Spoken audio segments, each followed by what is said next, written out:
Good morning. Welcome to a very rainy day in Montreal. I will bring you out later. I have a lot of adventures going on today. I am donating a bunch of books, which I'll tell you about in a second. I am then going to the museum. It will be a very enjoyable, artistic, community type of day. I'm going to be donating these books to Open Door Books, which is a distribution center for donated books to incarcerated persons in prisons. These are all very high quality books, paperbacks that I have not marked up. They're either new releases or very popular books that people would actually really want to read.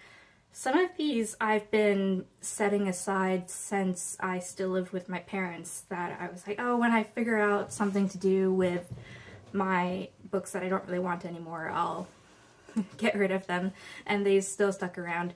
And then some I've recently taken off of these shelves. I figure my book collection should be representative of the reader I am or the reader who I want to be. So books that I've really enjoyed that I hope to revisit in some way at some point, or books that I'm really excited to read.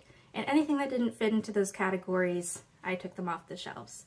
That doesn't mean all of these books are bad, it just means either they don't really fit with the reader I am anymore, I don't see myself coming back to them, it might not have hit me in the right way, but I can see someone else really liking them. So one of those books is Milk and Honey by Rupi Kaur. This is a very popular one. It's poetry and sketches, and it's simply not the kind of reader I am. I tend to read pretty complex poetry, I guess you'd say.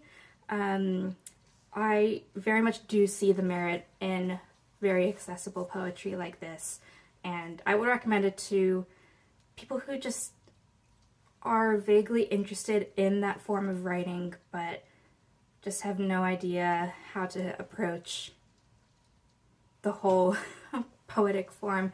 I think this does kind of give you a very basic sense of what poetry can be in the modern world, and she has sort of brought poetry into the mainstream a little bit with her books. I think this is the first one. Read it once, thought it was what it was, but I would much rather someone else read it and appreciate it. Next up I have Margaret Atwood's Oryx and Crake series. I'm not really a Margaret Atwood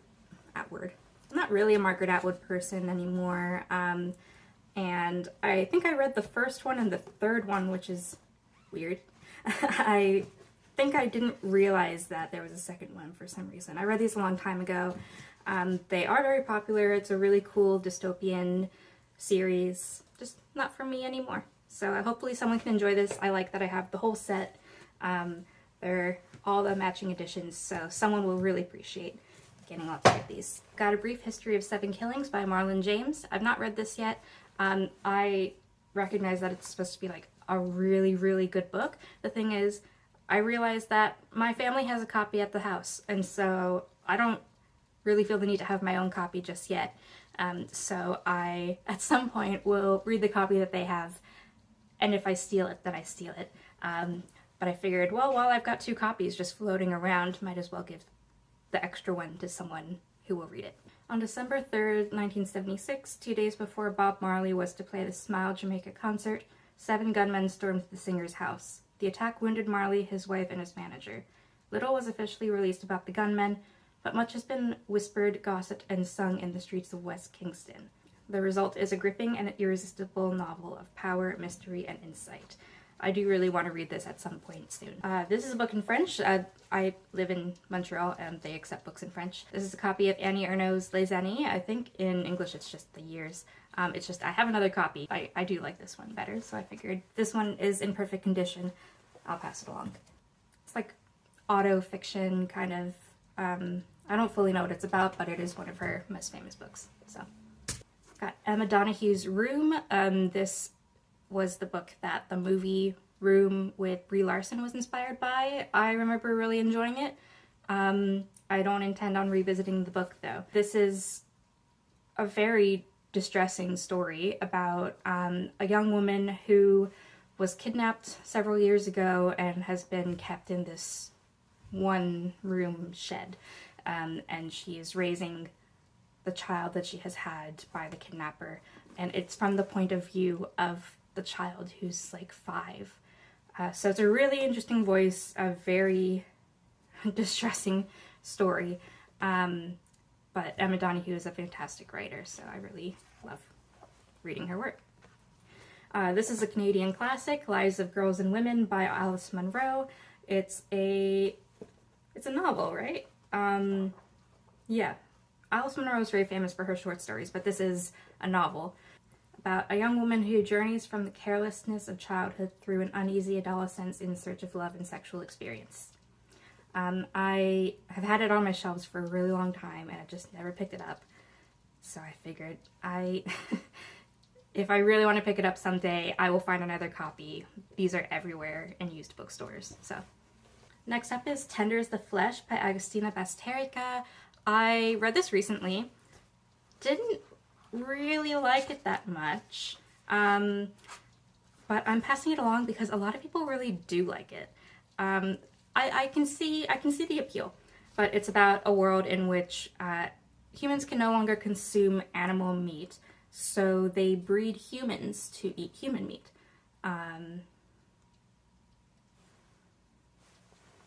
The second and third books of the Girl with the Dragon Tattoo series, it's I think called the Millennium Trilogy, right? Yeah. I read them, I think I read the second one at some point. I don't think I ever got around to the third. And I don't think I will. I do want to keep, I have the first one just out of frame here. I'm going to keep that on the shelf, but I'll get rid of the second and third, just because I don't see myself getting to them anytime soon. And hopefully it completes a trilogy that somebody else has. I also have a lot of indie press literature here that either didn't really hit for me, or I won't revisit them, or some that I've not read, but I've just had around for a long time and I didn't feel like picking them up. So some from Metatron Press here. I know that they have given a lot of their collection to Open Door Books as well, so I'll just add some. So yeah, I'm gonna box these up and we're gonna go bring them over to Open Door Books.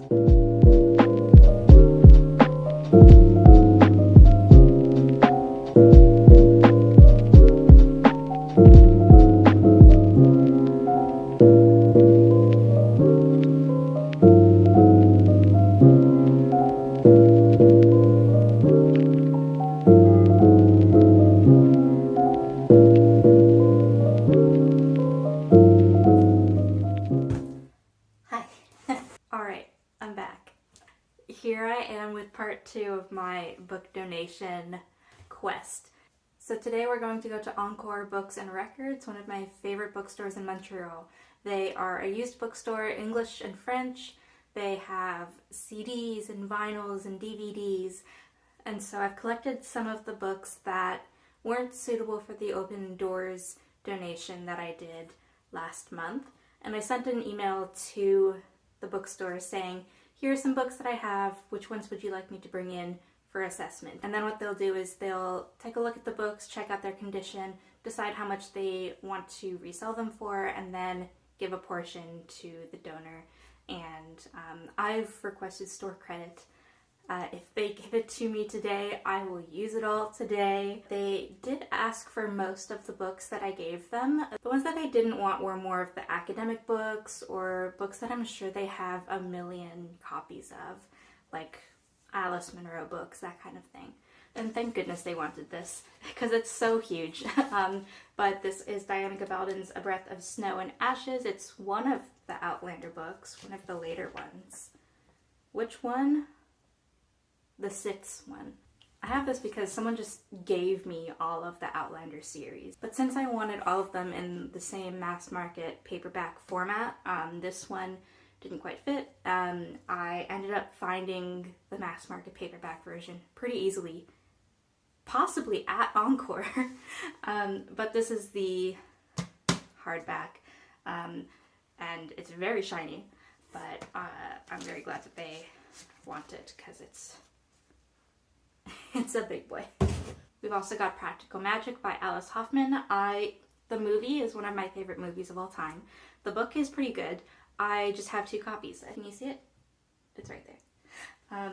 So I don't need 2, and they're identical editions. So next up I have A Likeness by Emily Temple.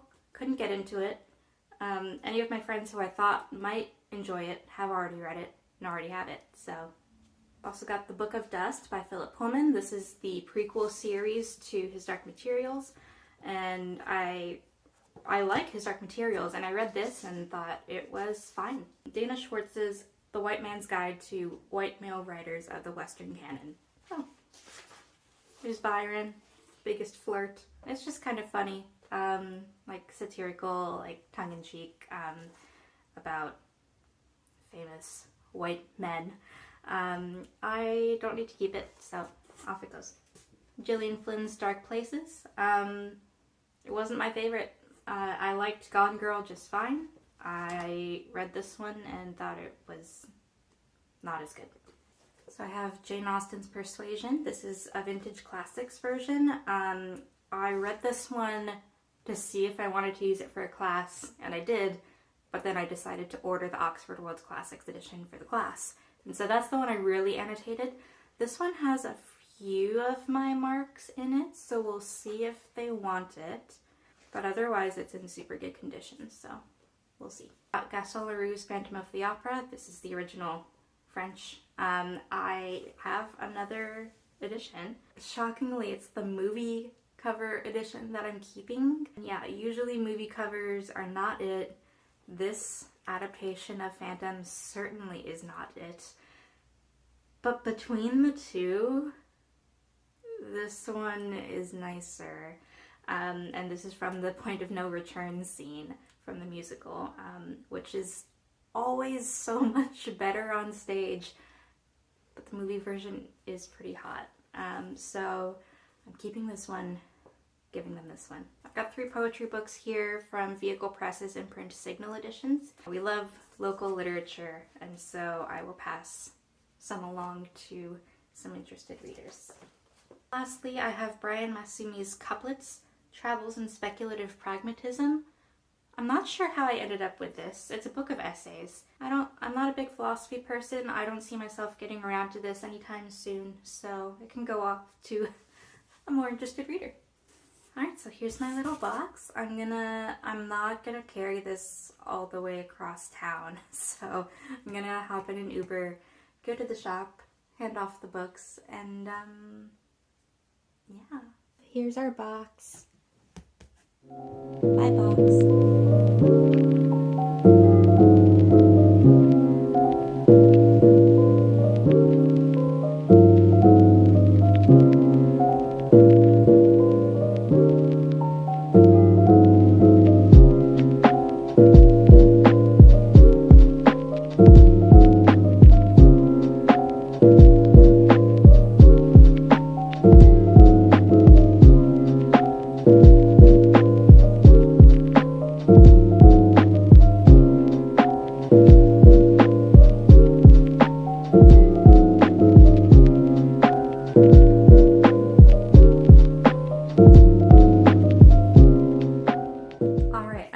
Bookstore. I got $31 in store credit and used it immediately.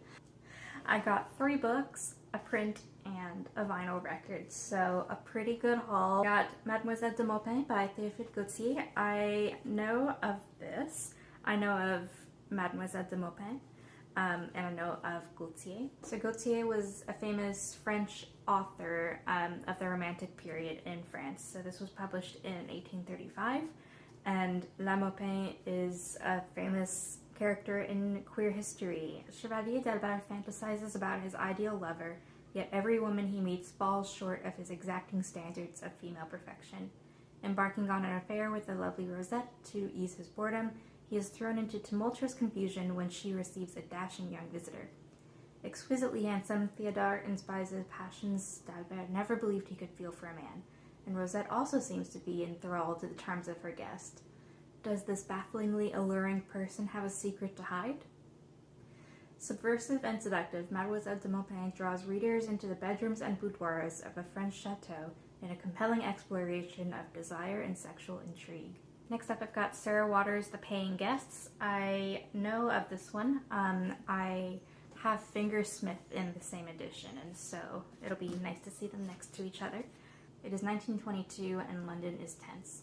Ex-servicemen are disillusioned, the out of work and the hungry are demanding change, and in the south of the city, in a quiet home on genteel Champion Hill, life is about to be transformed. Widowed Mrs. Wright and her unmarried daughter Frances find themselves obliged to take in tenants. The arrival of Lillian and Leonard Barber, a modern young couple of the emerging middle class, brings unsettling things with it. Lively music, colorful clothing, open doors, and fun! As Lillian and Frances are drawn in an expected friendship, loyalties begin to shift. Secrets are confessed, dangerous desires admitted. The most ordinary of lives, it seems, can explode into passion and drama, and in the house on Champion Hill, no one can foresee just how far the disturbances will reach. So, these books actually sound very similar. I love it. We love some historical, queer love dramas that take place in a house. And then I also got All the Birds Singing by Evie Wyld. I was drawn in by this gorgeous cover. I know that I was actually looking out for Evie Wyld's other book that has a very similar cover but more like nautical themed, I think. And I read the description for this one, which they didn't have the one that I knew of, but this one I picked up and it sounded awesome. Jake White has retreated to a remote farmhouse on a craggy British island, a place of ceaseless rains and battering winds, with only her collie and a flock of sheep as companions. But something, or someone, has begun picking off her sheep one by one. There are foxes in the woods, a strange man wandering the island, and rumors of a mysterious beast prowling at night. And there's Jake's relentless past, one she tried to escape thousands of miles away and years ago, concealed in stubborn silence and isolation and the scars that stripe her back. With exceptional artistry, All the Birds Singing plumbs a life of fierce struggle and survival, sounding depths of unexpected beauty and hard-won redemption. I also got Wave by the Patti Smith group. I don't know that I need to say much more on that. And then I got this cool print. I love this type of print, like kind of old illustration, manuscript style birds and mushrooms and plants. This is a hermit thrush. And I just really like the look of it. It might go in my bathroom. I'll see you next when I work on getting rid of the rest of the books that I have to get rid of. It feels violent saying get rid of. I'm just sending them to better homes. I don't need them in my life anymore, but I'm sure people will enjoy them.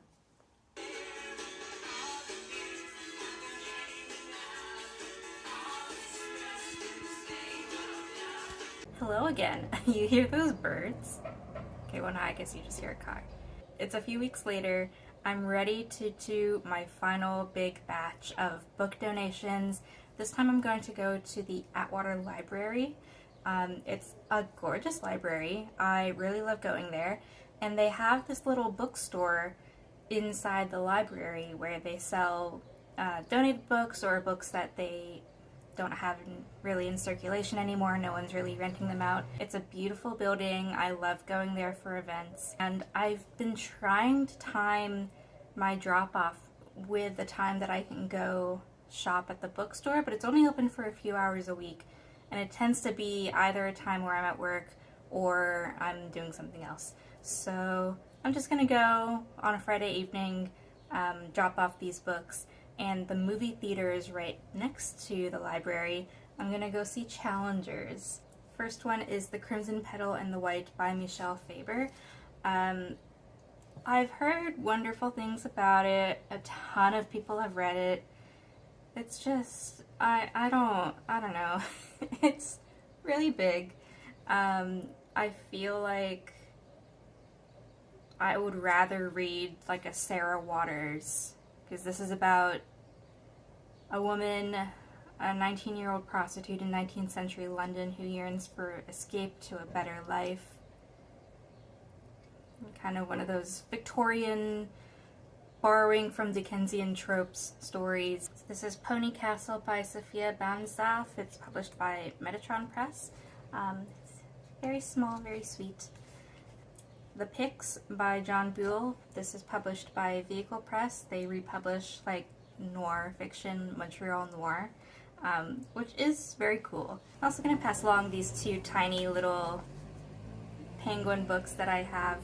I think I picked them up in London at some point in a little shop, and they're really cute. I don't need these. So I have one that's Wordsworth's Intimations of Immortality and Michel de Montaigne's essays, which I have in other forms, and I'm not inclined to read in tiny format.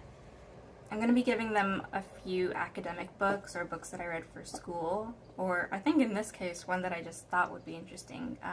It's Essays and Criticism on the English Romantic Poets. I don't need this. And last I'll show you The Sealed Letter by Emma Donoghue. I thought this one was okay. I like Emma Donoghue a lot. A lot of her books are really in a fantastic setting. I like her characters, I like her writing. This one didn't hit, so I'll pass it along.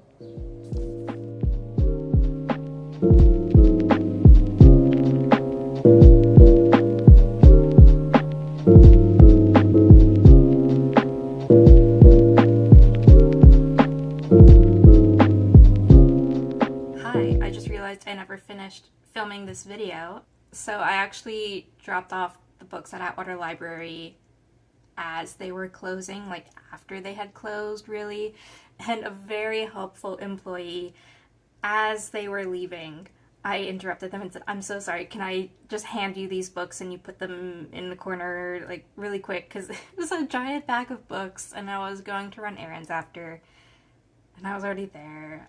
So thank you so much to that one employee, or maybe volunteer, I don't know, who very confused took my bag of books.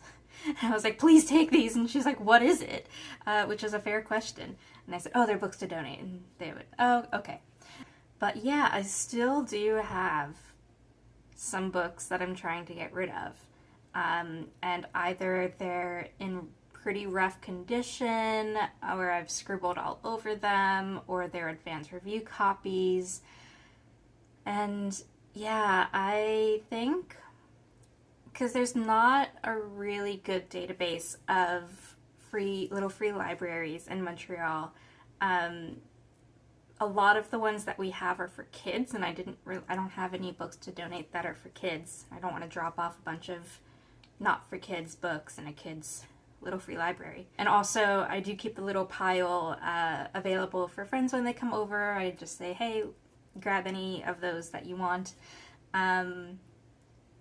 So yeah, and I think at some point I'll put some up on like Facebook Marketplace or other platforms, along with some old clothes that I want to sell or exchange or get rid of. So yeah, this mission is not complete, but I think that's roughly the end to the video. So yeah, if you have books that you want to get rid of that don't really fit the vibe of your library anymore, there's more than a few ways to pass along books that don't really suit your vibe anymore, that you didn't really care for, but that another reader will. I enjoyed popping around town, dropping off some books. It makes room for more books on the shelves, and so I always appreciate that. So yeah, I hope this was fun. I'll be back soon. See ya.